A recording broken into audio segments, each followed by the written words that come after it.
ગાઢધુમ્મસ ઠંડીનો પારો માઇનસમાં. દેશમાં પણ અત્યારે કડકડતી ઠંડી પડી રહી છે, ખાસ કરીને ઉત્તર ભારતમાં, જ્યાં શીતલહેરથી જનજીવન અસ્તવ્યસ્ત થયું છે. જમ્મુ કાશ્મીર, હિમાચલ, રાજસ્થાન અને પંજાબના કેટલાક વિસ્તારમાં -ડિગ્રીમાં તાપમાન પહોંચ્યું છે. આબુમાં પણ ઠંડીનો પારો -4.4 ડિગ્રી નોંધાયો. કડકડતી ઠંડીથી ઉત્તર ભારત ઠૂંઠવાયું છે. જમ્મુ કાશ્મીર, હિમાચલ પ્રદેશ, રાજસ્થાન, પંજાબ, હરિયાણા, ઉત્તરાખંડના કેટલાક વિસ્તારોમાં ઠંડીનો પારો માઇનસમાં પહોંચી ગયો છે. ભારે હિમવર્ષાથી જમ્મુ કાશ્મીરના કેટલાય સ્થળો પર તાપમાનનો પારો શૂન્યની નીચે પહોંચી જતા જનજીવન અસ્તવ્યસ્ત બન્યું છે. તો ગુલમર્ગનું તાપમાન -10.4 ડિગ્રી, શ્રીનગરમાં ઠંડીનો પારો 5.9 ડિગ્રી, કુપવાડામાં 5.8 ડિગ્રી તાપમાન, કોકરનાગનું તાપમાન 7.8 ડિગ્રી નોંધાયું.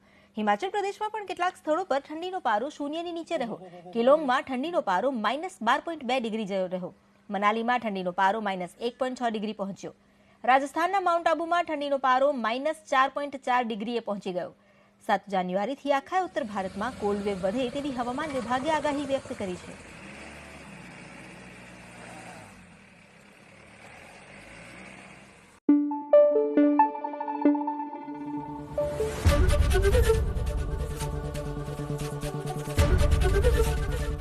એબીપી અસ્મિતા, ગુજરાતની અસ્મિતા.